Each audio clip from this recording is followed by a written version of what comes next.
Okay, so my recording got interrupted, but I'll just finish up here with the last few slides on a new recording. So we'll just continue about hallucinogens. So another hallucinogen is MDMA, and MDMA can be classified as a hallucinogen or a stimulant. Variants include ecstasy, and Molly. So users of MDMA can experience euphoria, increased energy, and a heightened sense of belonging. They're often used at like raves and stuff. Um, the risk of MDMA, however, are dangerously high body temperatures, dehydration, confusion, depression, anxiety, paranoia, muscle tension, teeth clenching, blurred vision, nausea, and seizures. And tolerance can develop very quickly. Other hallucinogens include PCP, which reduces and distorts sensory input and creates a state of sensory deprivation. It can be easily made, so it's sometimes used as an inexpensive replacement for other drugs. There's also mescaline, which is derived from the peyote cactus, and peyote is a ceremonial drug of the Native American Church, and it causes effects similar to those of LSD. Mescaline is expensive, so most street mescaline is diluted with LSD or a mixture of other drugs. There's also certain types of other natural substances like mushrooms and seeds from botanical products that produce psychedelic effects, but also have unpleasant side effects. So inhalants are inhaling. It's when you inhale certain chemicals that can produce effects ranging from heightened pleasure to delirium and even death.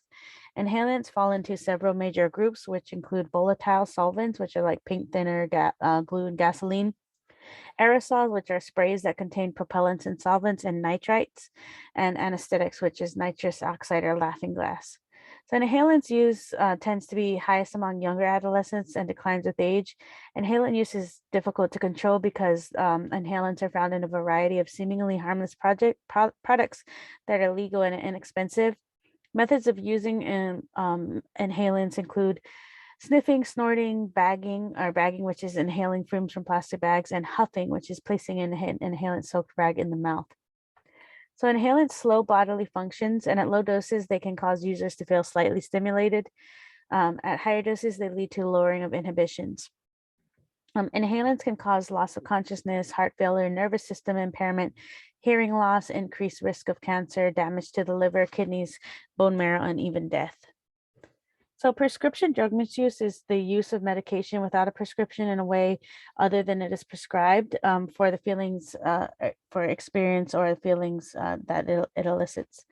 In the United States, prescription drugs are abused at a rate second only to marijuana, tobacco, and alcohol in those over the age of 12. So in 2017, about 17,000 people died from drug overdoses involving prescription opioids. So new psychoactive substances like herbal or synthetic recreational drugs, which are also considered designer drugs, they're intended to have some pharmacological effect as illicit drugs, but they're chemically distinct and they're either legal or impossible to detect on drug screenings, and they fall into two categories. So there's synthetic marijuana, which is the active ingredients are synthetic cannabinoids that produce similar effects to THC.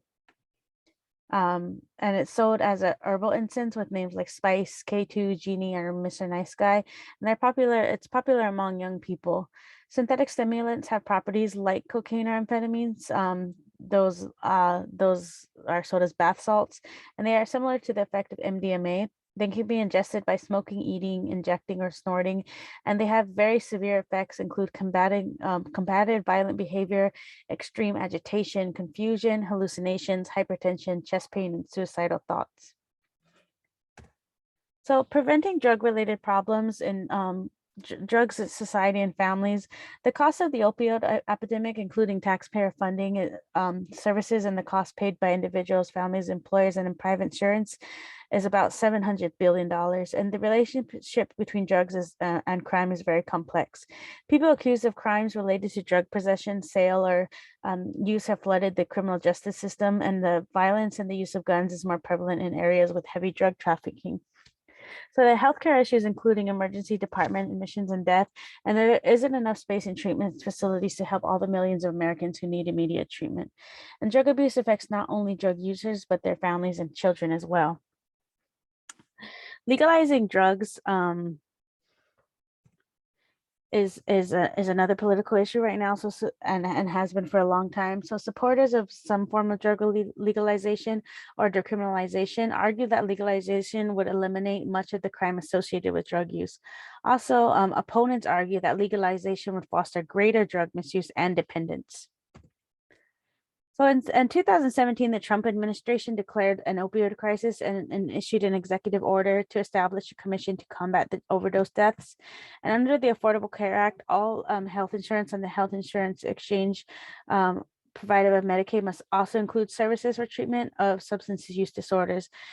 Treatment is often characterized by episodes of short-term abstinence and relapse, and preventing relapse is an exceedingly complex medical goal. So for medication-assisted treatment, it